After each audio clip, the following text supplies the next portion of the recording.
उसकी जो सिफत है वो तकाई है, ऊंचा है। इसी तरह निहोन जापान जो है वो नाउन वन है, आगे वा पार्टिकल का इस्तेमाल करते हुए आगे निहोंगो जो है उसका नाउन टू है, और आगे गा पार्टिकल का इस्तेमाल करते हुए उसकी सिफत ये बयान की जा रही है कि वो मुश्किल है। ठीक है, तो ये था पॉइंट नंबर 5 के बारे में सारी मालूमात, सारी ग्रामर की कैलकुलेशन मैंने आपको।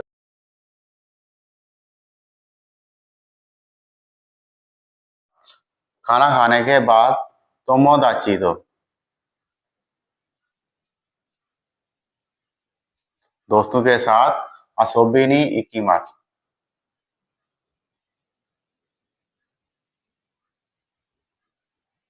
जापान आने के बाद जापानी जबान की पढ़ाई की थी। निहोन ए इत्ते कारा, कीते कारा, सॉरी, कीते कारा, निहोंगो बेंक्यो शिमाशिता।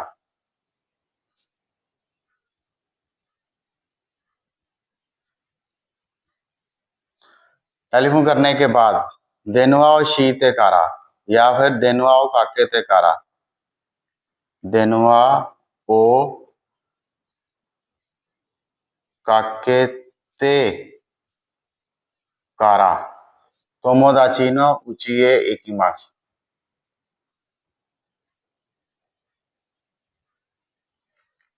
काकेते कारा तोमोदाची नो उचिए इकिमास।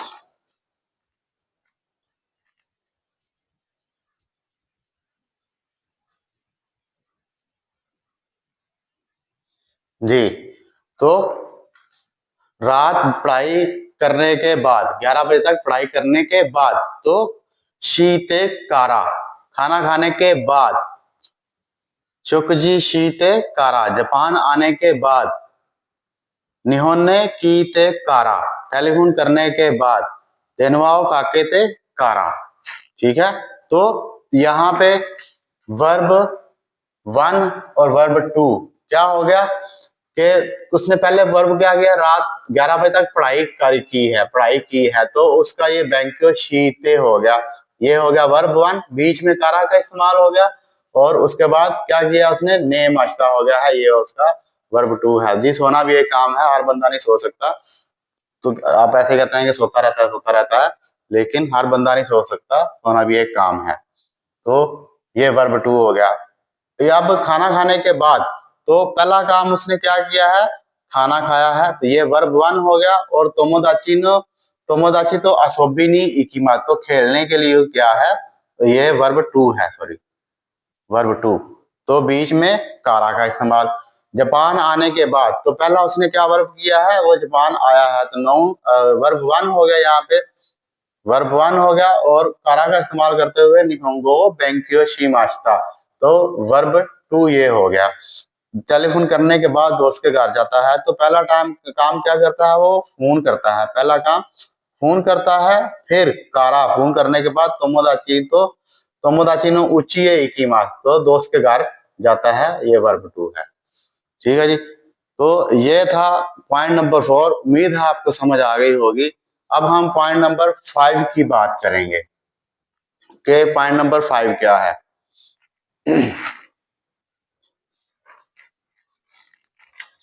तो पॉइंट नंबर 5 में बेसिकली आपको बता दूं कि किसी बंदे की किसी बात की सिफत करना, किसी बंदे की किसी बात की, किसी क्वालिटी की, किसी अच्छाई की सिफत करना, अच्छाई या बुराई बताना, किसी चीज की अच्छाई या बुराई बताना, यानी कि कोई गाड़ी है तो उसका जो कोई फंक्शन है, उस फंक्शन की अच्छाई या बुराई बताना, किसी शहर की, किसी जगह की अच्छाई या बुराई बयान करना, तो उसके लिए ये नाउन 1 और नाउन 2 और बीच में गा पार्टिकल लगा के आगे एडजेक्टिव का इस्तेमाल किया जाता है। तो एडजेक्टिव नॉन एडजेक्टिव भी हो सकता है और ई एडजेक्टिव भी हो सकता है, तो हम इसके बारे में बात करते हैं।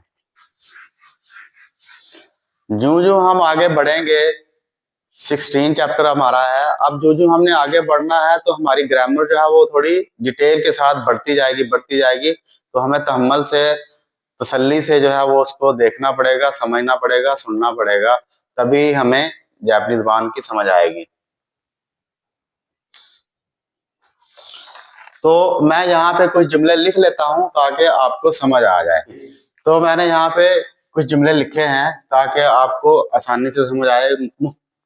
मुख्तलिफ जुमले लिखे हैं कि लाहौर में मीनार पाकिस्तान मशहूर है। तो अब यहाँ पे क्या सिफत हो रही है कि लाहौर के अंदर जो मीनार पाकिस्तान है वो मशहूर है। तो मीनार पाकिस्तान, लाहौर की सिफत क्या है कि उसका मीनार पाकिस्तान जो है वो मशहूर है। ठीक है, तो यहाँ पे मीनार पाकिस्तान की लाहौर की मशहूरी की बात की जा रही है। इस्लामाबाद में भी जो है फैसल मस्जिद खूबसूरत है या मशहूर है, वो बात हो रही है। तो यहाँ पे इस्लामाबाद की जो मशहूर चीज है, फेमस चीज जो है वो उसकी बात की जा रही है। यहाँ पे इंसान जो है, इंसान के कद की जो है बात की जा रही है कि इंसान की क्या सिफत बयान की जा रही है कि उसका कद जो है वो ऊंचा है, कद ऊंचा है उमैर साहब। तो यहाँ पे इंसान की जो है वो, हम ये भी कह सकते हैं फलाने की आंखें खूबसूरत हैं, फलाने के बाल लंबे हैं, फलाने के बाल छोटे हैं, ठीक है, फलाने के कपड़े खूबसूरत हैं। तो वो हो जाएगा इंसान के किसी भी चीज की अच्छाई या बुराई बयान करना। यहाँ पे मुल्क की बात ये कर रहा है कि जापानी जुबान मुश्किल है। तो यहाँ पे जापान की किस चीज की सिफत की जा रही है? जुबान की सिफत की जा रही है कि वो मुश्किल है। तो मैं यहाँ पे लिखता हूं लाहौर वा।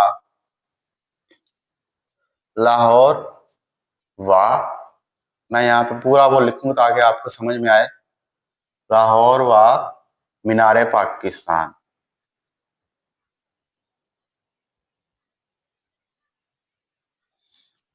गा यू में दिस।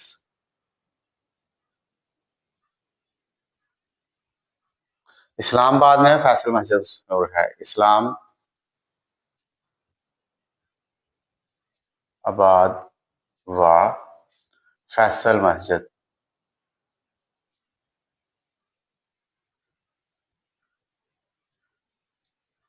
गा यू में दिस। उमैर साहब का कद ऊंचा है, उमैर साहब होगा।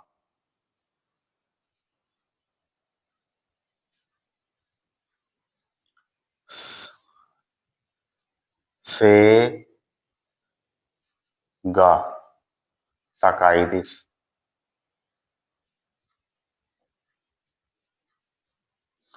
निहोम वा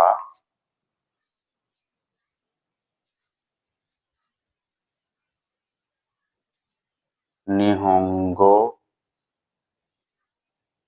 निहोंगो गा मुजुगाशी दिस।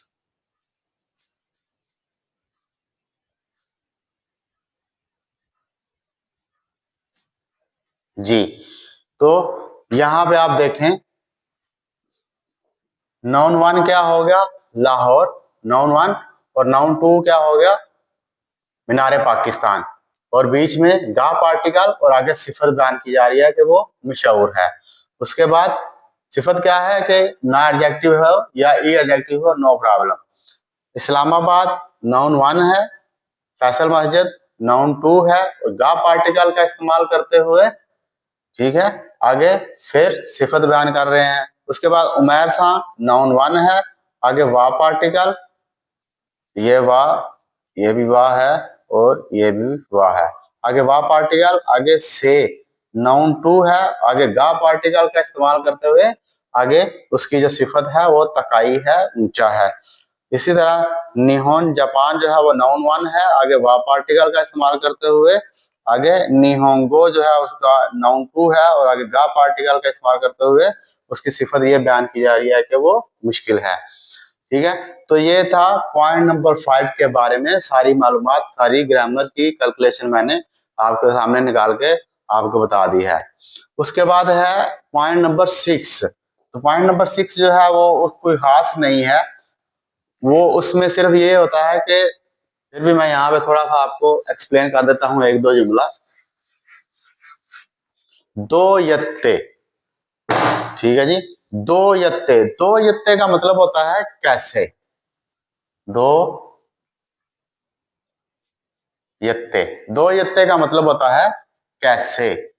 यानी कि आपने कहीं जाना है तो आप किससे पूछते हैं कि जी मैंने, मिसाल के तौर पे आप लाहौर गए हैं तो लाहौर में किसी जगह पे आपने दातर दरबार जाना है या किसी प्लाजा में जाना है या गुलबर्ग में किसी जगह जाना है या स्टेशन पे जाना है, मिसाल के तौर पे किसी भी जगह पे आपने जाना है तो आप किसी से पूछते हैं कि मैंने कैसे जाना है, वो कहाँ पर है, मैं कैसे जाऊं। तो लोग आपको रास्ता बताएंगे या तरीका बताएंगे कैसे जाना है।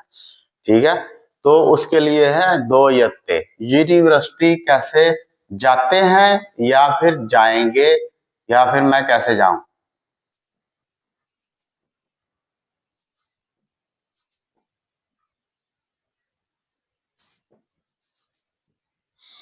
तो दाईगा माते यूनिवर्सिटी तक कैसे जाना है, कैसे जाना है या जाएंगे, एक ही बात है। तो दाई गाकू मादे दो यत्ते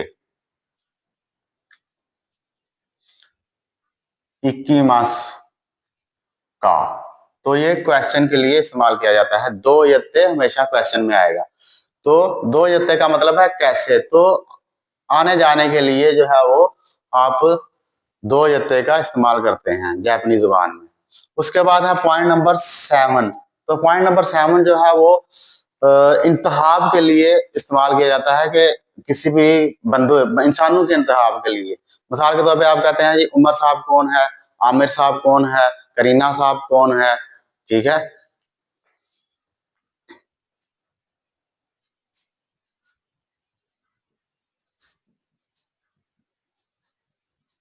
आमिर साहब कौन सा बंदा है, तो आमिर सान व दोनों ही तो दिसका।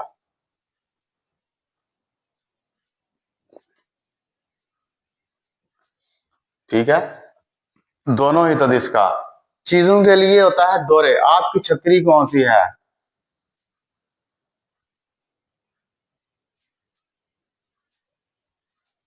आपकी छतरी कौन सी है। आना कानो कासावा दोरे देश का। तो दोरे जो है वो चीजों के लिए इस्तेमाल किया जाता है और दोनों जो है वो इंसानों के लिए इस्तेमाल किया जाता है। दोनों इंसानों के लिए, दोरे चीजों का इंतखाब करने के लिए इस्तेमाल किया जाता है। तो आपने इस चीज का ध्यान रखना है, एग्जाम में भी या फिर बात करते हुए भी आपने ये चीज का ध्यान रखना है। तो ये थी आज की होंगो लेसन नंबर 16 की जो ग्रामर थी, वो ये सारी मैंने आपके सामने एक्सप्लेन की है। उम्मीद है आपको समझ आई होगी। फिर भी किसी चीज की समझ ना आए तो आप, मेरा नंबर डिस्क्रिप्शन में लिखा हुआ है, आप मुझसे डायरेक्ट रब्ता कर सकते हैं, डायरेक्ट पूछ सकते हैं, मुफ्त में, कोई चार्जेस नहीं है। तो जो नए आने वाले दोस्त हैं उनसे रिक्वेस्ट है सब्सक्राइब करें और बेल आइकॉन को लाजमी प्रेस करें ताकि हर आने वाली नई वीडियो आप तक पहुंचती रहे। वीडियो को ज्यादा से ज्यादा लाइक करें, शेयर करें। अल्लाह हाफिज।